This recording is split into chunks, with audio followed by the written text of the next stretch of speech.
it's your girl, Jay Renee. You know, I always got something to say. Oh my goodness, you all, we have a legend in the building. You may have heard of the creator of AudioMac. You may have heard of DJBooth. You may have heard of artists receiving streams. I'm talking about linked to Billboard, y'all. I'm talking about they making them coins. Yes, y'all give it up for the one, the only creator. And y'all, he from Chicago, so don't get mad at me, okay? Give it up for Mr. Z. Aaron, that was an incredible introduction. Thank you so much for having me. Thank you so much for being a part of the Talk With Me podcast. I want to just jump straight into it. Talk to me about your career and how did you get involved with the music industry? Wow. Well, I'll give you the Cliff Notes version because I don't want to bore you. I went to school for radio broadcasting and journalism. And the first week of my college experience, I went to the TV station and I tried to get a job there. And they told me I had to come back when I was a junior. And so I thought, what am I supposed to do for 2 years? So I walked down the hall to the radio station and I gave them an elevator pitch. I had never done radio before, had never done any broadcasting. I had done some public speaking work in high school, but nothing even close. And I ended up getting an overnight shift, 2 a.m. to 6 a.m., the first Saturday evening of my college experience. Definitely not an ideal 4-hour time block. No one likes to be awake from 2 a.m. to 6 a.m. And I can guarantee that no one was listening to me on the radio.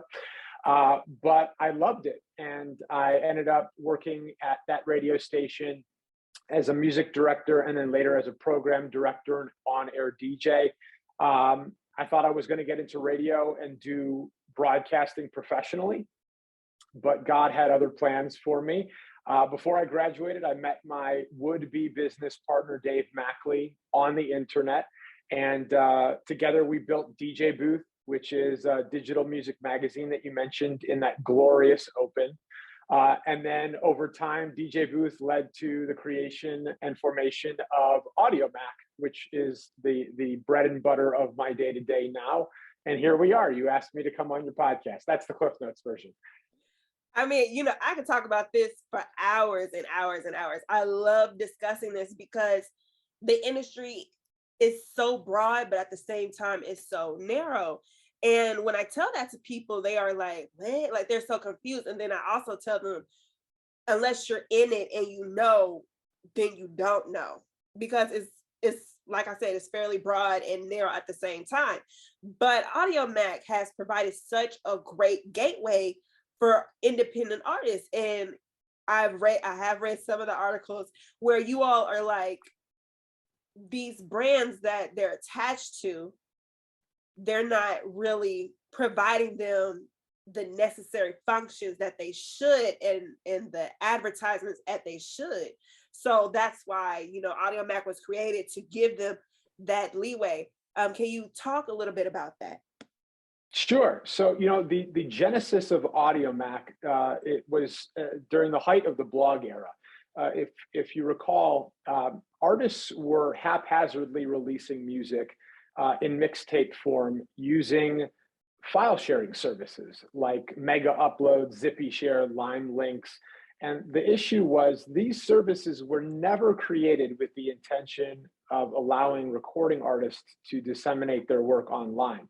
They were meant to share files. And so these links would expire, meaning if someone had it and didn't utilize it quickly enough, it would die and you wouldn't be able to download the files.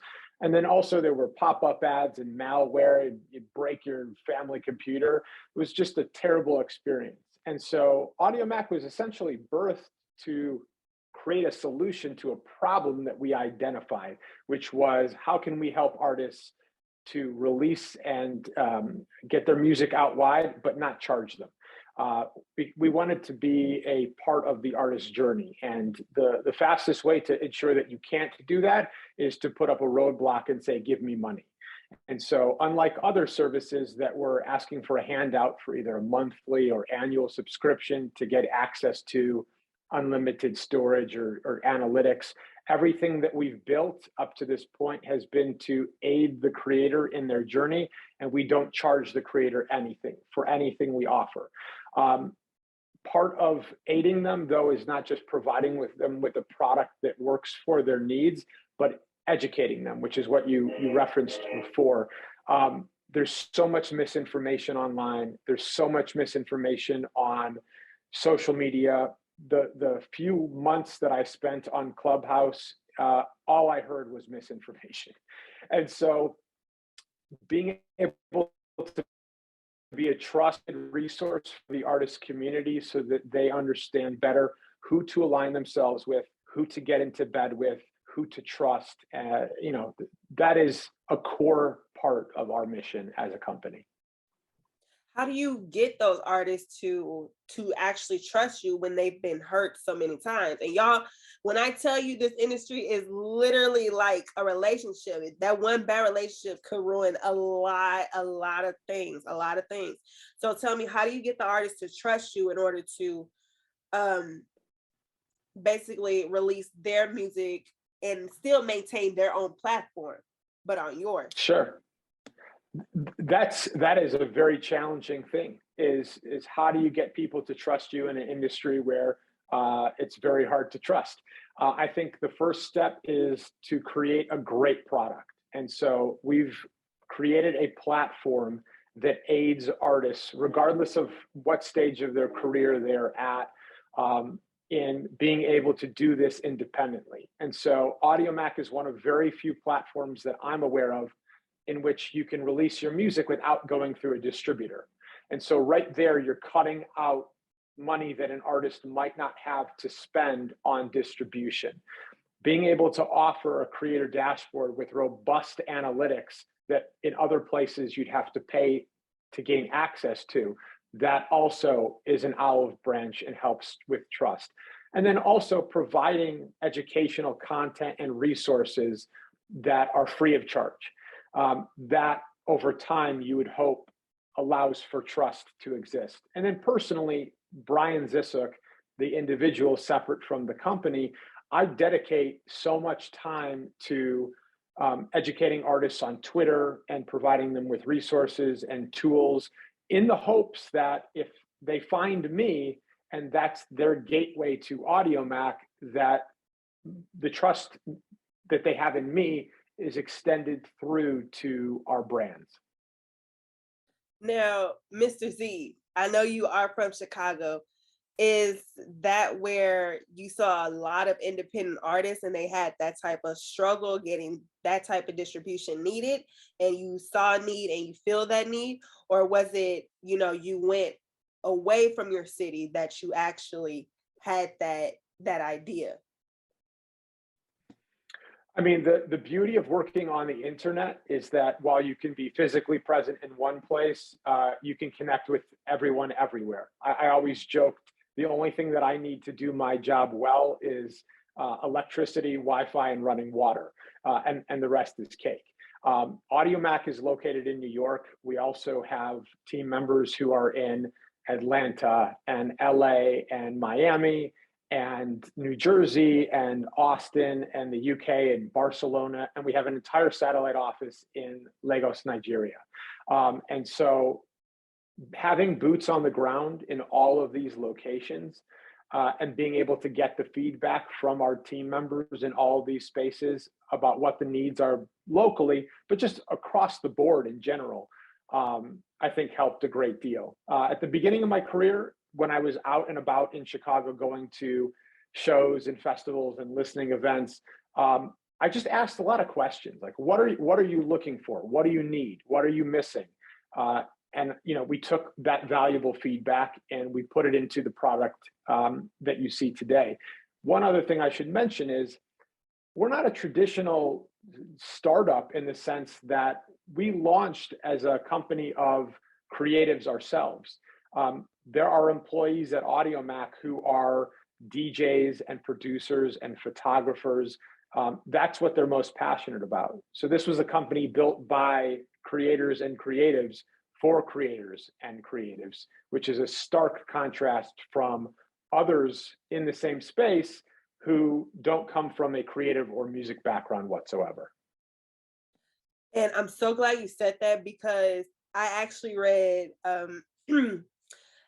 part of an article And you all said, by appealing to artists and listeners with passion for the lifestyle of music connoisseurship, excuse me, y'all, AudioMac also markets to high culture. It doesn't rely on virality and label partnerships to identify talent, which means that you all solely are interested into the artist in helping them out.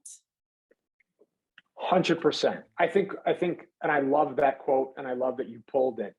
I think what's most notable about what we do is we really focus on artist discovery at a time in which most users of streaming services listen to music passively, essentially meaning you press play on a song on a playlist, and either you play hopscotch and go over to Instagram or Twitter, or you stick your phone in your pocket and you do something else while the music is accompanying an activity. We have a very lean forward active audience that is interested in finding new talent and being the first to hear about an artist. And so knowing our audience and knowing the way that our the app is designed, the UX, we created an experience where you are very likely to see an artist that you're very familiar with right next to someone you've never heard of before. That's the case in our trending sections. That's the case in our playlists. That's the case with AudioMac World, which is our traditional editorial arm, and our social media. Everything that we do, we infiltrate artist discovery and make it more palatable for our user base. I also want to get into another quote that that you said in The Undefeated about the growing lengths of albums in the streaming era, where you say simply, you know, it's a money grab and it's antithetical to the construction of the album as a work of art. And I was like, dang, he said, like, the one thing I love about your article is that you are so direct. You just like, look, I'm gonna tell it how it is. And some people don't like that. They don't, they really don't. And I'm asking you, can you please explain that for us? Absolutely. You know, when it comes to listening to albums, it becomes a matter of time, okay? We have access now to more music and more content and more entertainment on demand than ever before in the history of recorded music and entertainment, okay? And what hasn't changed, though, as technology has advanced, is time. We still only have 24 hours in a day, of which you also need to sleep and see family, either go to school or work. And so there's a finite amount of time every day with which people have to consume entertainment of any kind without distraction or interruption.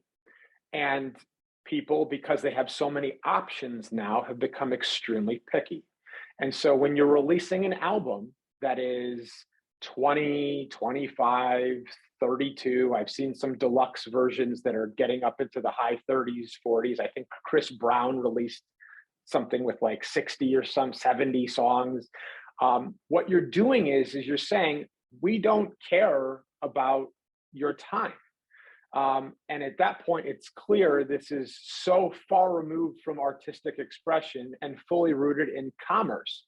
Now, art and commerce are oil and water. They've never mixed, they will never mix.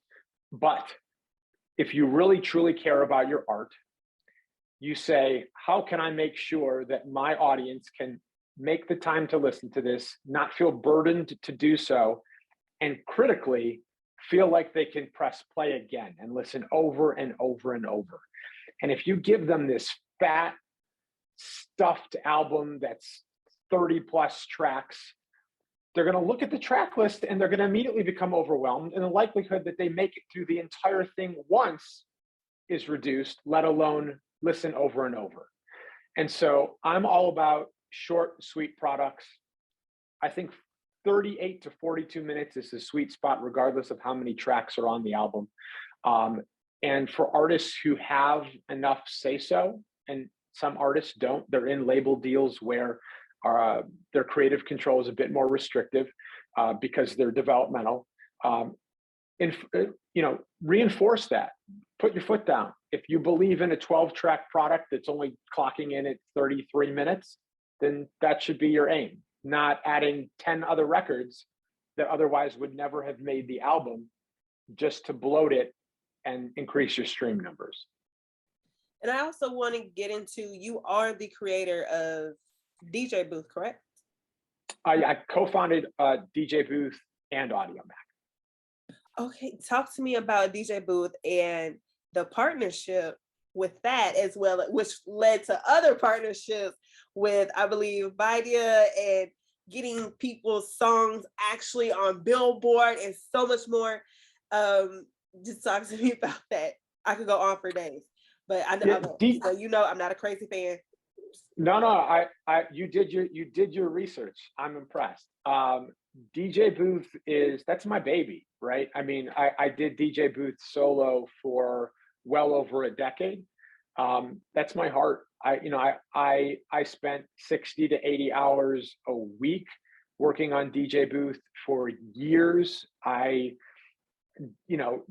disregarded friendships. I avoided relationships. I was probably not the nicest person because I was so focused head down on creating this company and maximizing exposure for our content.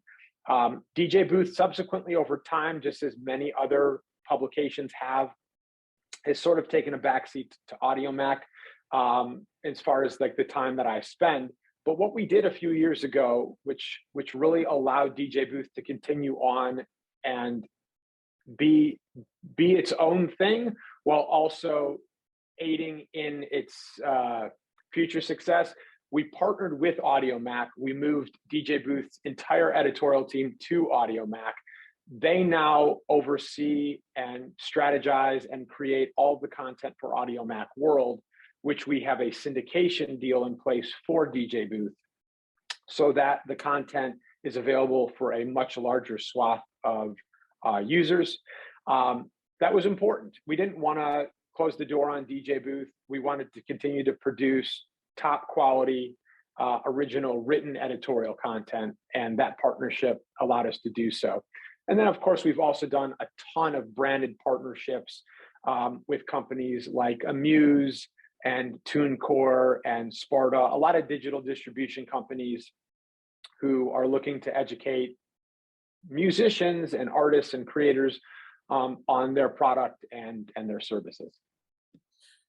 I want to have a great discussion about the importance of an artist staying true to themselves in a world that wants to flip them like a pancake, to honestly put.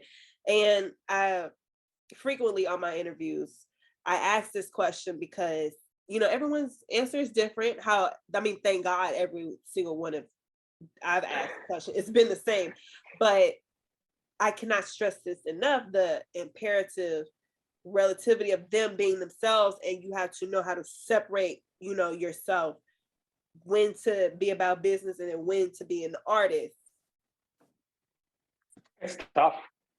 It's tough. And, it's one of those questions, Aaron, I can't possibly give a general answer painting with broad brushstrokes where it would apply to everyone. It's really a case-by-case basis.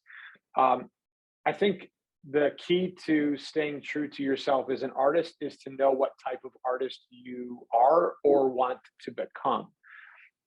I typically separate artists into two categories. There are moment artists and there are career artists. And often there's overlap because career artists could just be artists who had many moments that they strung along over time. Moment artists need to identify that they might not have an album or albums in them. They might only have some songs in them, at least for the time being. And moment artists need to make decisions based around what is in their best interest in a given moment in time. So whether that means capitalizing on a sound or a production style or a dance trend, or utilizing whatever technology is popular at that time. There are artists who have utilized Vine and TikTok and YouTube and had moments, but they've struggled to maintain and create more moments to create a career. And that's okay, because there are artists who have been very successful as singles artists, but don't have a classic work to their name. Now, on the flip side, there are artists who are bona fide talents. They're capable of creating multiple full-length albums that are attractive enough for mass consumption, but that takes time, and no one has patience. And so for those artists, try to stay away from the allure of the fast track, which is using technology as a crutch, or trying to jump on a particular bandwagon that might lead them to success temporarily, but could make it much more difficult for them to achieve long-term success. Again, it definitely depends on the artist, and the artist has to be honest with themselves, continually assessing what is in their best interest based on all of those factors that I laid out. Is it possible to use negative marketing in a positive way? Because I know that marketing is a huge factor, especially within this industry, but there are some times that you could flip a negative into a positive, depending on the negativity level, of course. I would answer the question this way: yes, but only after you've reached a certain threshold of popularity. So let me give an example, right? Nicki Minaj came under fire last year when she talked about her cousin's boyfriend's testicles and COVID, right? That was kind of crazy. Yeah. A lesser known artist would have been the butt of jokes forevermore on social media, and they would have had a hard time coming back from that press, because they had not yet built up enough cachet.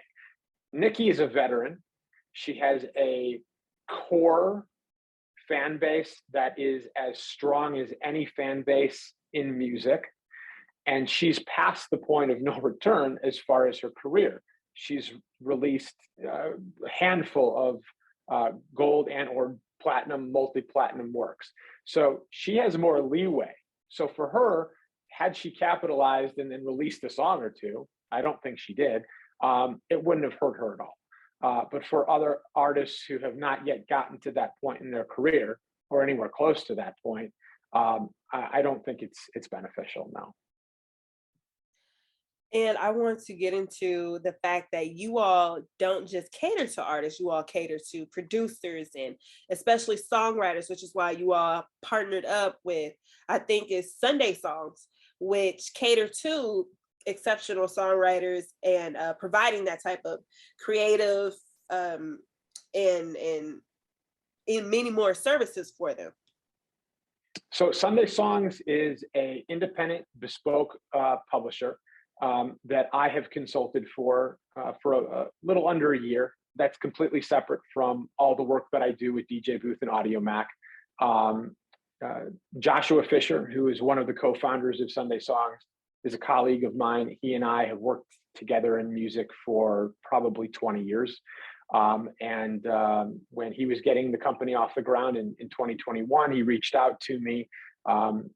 I'm flattered he respects my opinion and my ear, believes that I have some good taste, and also knows that publishing for a lot of artists and writers is a scary subject.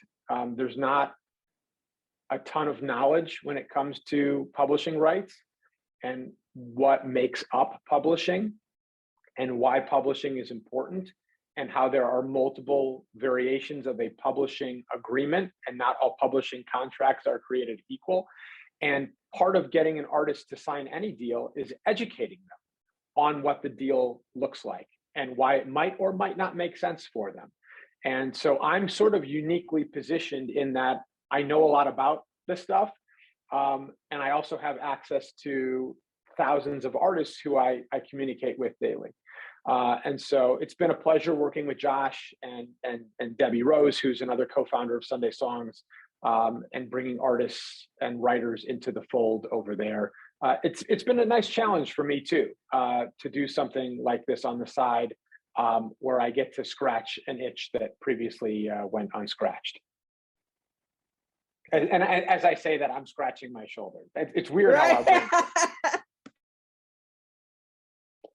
I want to get into the partnership. Well, I guess the linking, as we call it here, the linking between you all and Billboard, because now artists can have that opportunity to be on Billboard. Yeah, it was really important to us, and it took years. But after we had completed all three license agreements with Universal, Sony, and Warner, we worked diligently with Billboard to ensure that AudioMac streams count toward all eligible Billboard charts. And the reason why it was so important is this. Hip hop in particular, which is, aside from Afrobeats, the most popular genre on our platform, hip hop numbers have always been undercounted because so many hip hop fans and listeners have consumed it on platforms that were not directly contributing toward the Billboard charts. And so as an example, you have Youngboy NBA, who for years was more popular than he got credit for because so much of his fan base was consuming his songs on Audiomac and YouTube.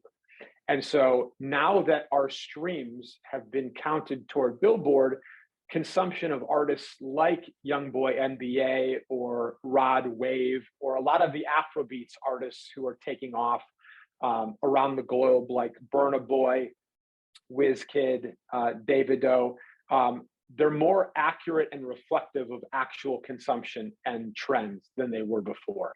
So I'm glad you brought that up, and I'm still very excited about that.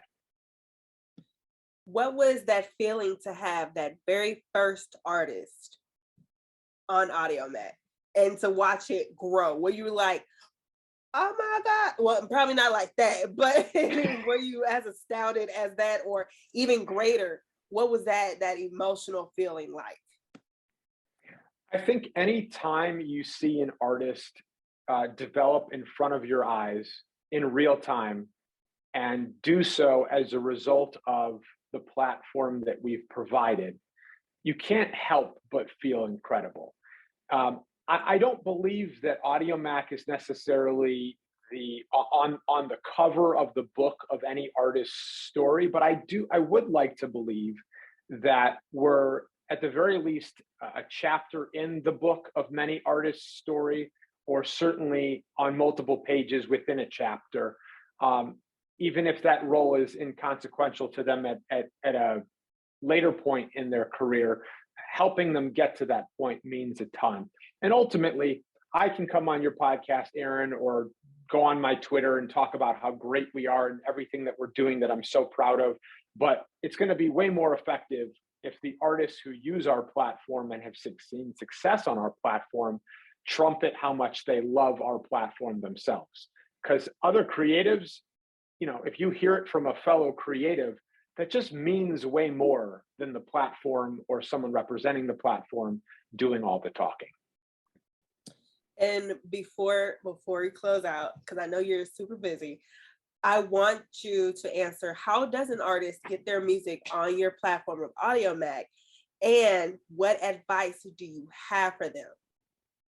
Okay, so to get your music on AudioMac, you could do one of two things. You could either deliver it to us through your distributor or label, assuming that they have a license agreement with AudioMac. We have licensing agreements with over 180 digital distribution and label partners. So that's avenue number one. And if you're not sure whether or not your label or distributor has a deal in place with us, you could either ask your label or distributor directly, or simply reach out to AudioMac. You know, I'll give my email address at the end of this conversation, but it's also listed on all of my public profiles. Option number two is direct. And so, you know, we cater to the infancy stage artist, the artist who is pre-distro, pre-label, meaning they have no deal in place with anyone. They're a hobbyist or a bedroom artist. They're figuring themselves out as a creative. You can create an account on AudioMac, which is free.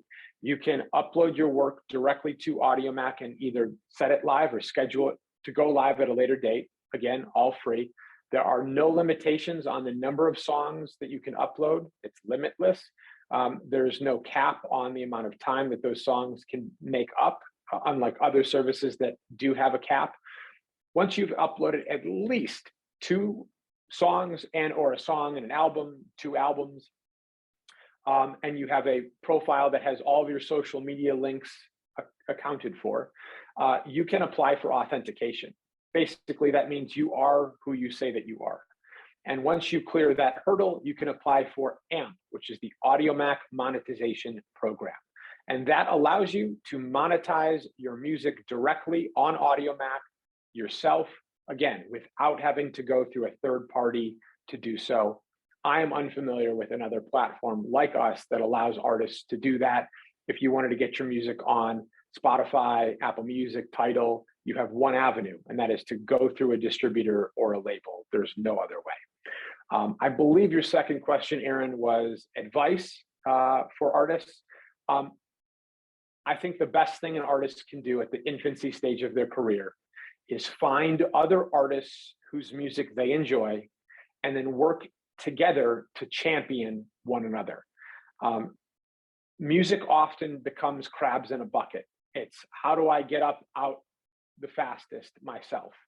But there is strength in numbers. And I know I'm offering tons of cliches, but the reason that they're cliches is because more often than not, they're true.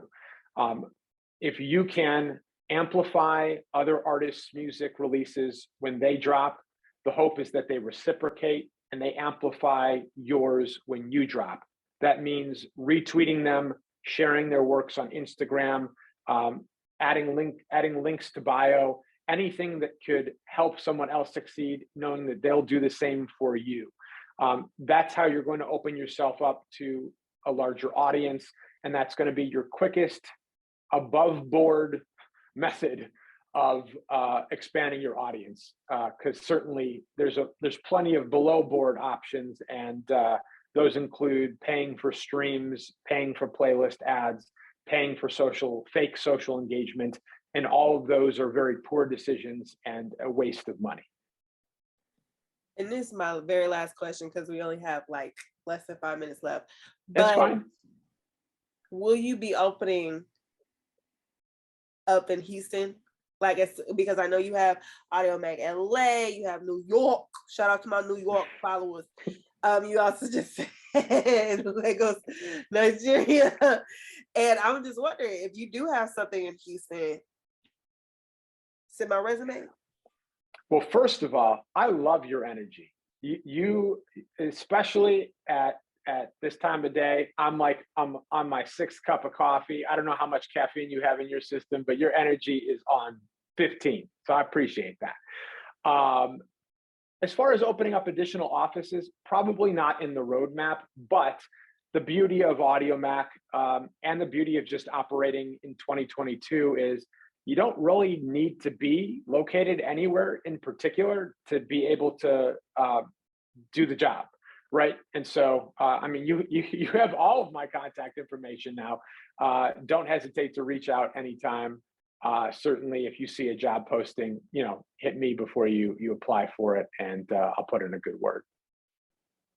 I mean, I could also send you, because the thing is, I love how you said radio, because in the past I was on the radio station and I was between that whole night shift, 11 and I knew we had that in common. I could tell. Yeah. I could tell. Yeah. So when people are like, you're just up, yeah, I'm up and I still have to be at work. So, but I just want to thank you so much for taking time out of your busy day. And of course, I hope you're open to further communication.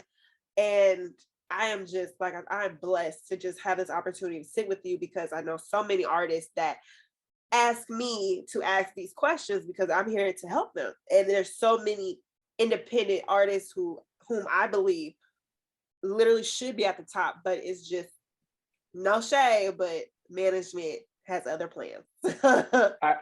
I agree. But the first step for those artists is to feel like they're in control.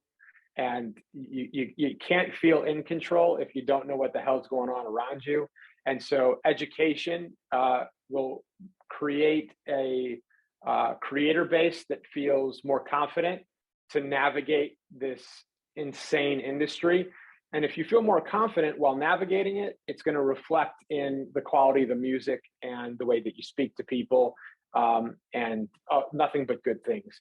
And you're very welcome. It was my pleasure to join you. I'm sorry it took so long. I know we've been trying to get on the horn here for a few weeks. So thank you again for your patience. Like I said, it was a dream come true. And stop it. Stop. Dream come true. Really you called me a legend in the open. You're gassing me up here, and I appreciate it, though. No, look, I am jealous of the wall behind you. I was looking at Illmatic. Oh, thank you. De La Soul. I'm talking about Biggie. All this is on vinyl. So I'm just like, I would love to visit our office one day. Just heat. All that heat. Just heat. I'm glad I got the Aaron Nash cosign. Thank you so much. All right, y'all. That was Talking to Me podcast. We just spoke to the legend, Mr. Z. Y'all be sure to follow him on every single platform. And artists, do not be scared to talk to people, because it's the people you are scared to talk to that will actually help you. Closed mouths don't get fed, especially if you really want to make that bread. Okay. Facts. Thank you so much, Mr. Z, and you have a blessed day. You too, Aaron. Take care. Hey everybody, what's going on? It's your girl Jay Renee. You know I've got something to say. Bringing you new episodes and new guests on your Talk to Me podcast exclusively on YouTube. Like, share, and of course subscribe. And follow us on IG too. All right, y'all. Bye.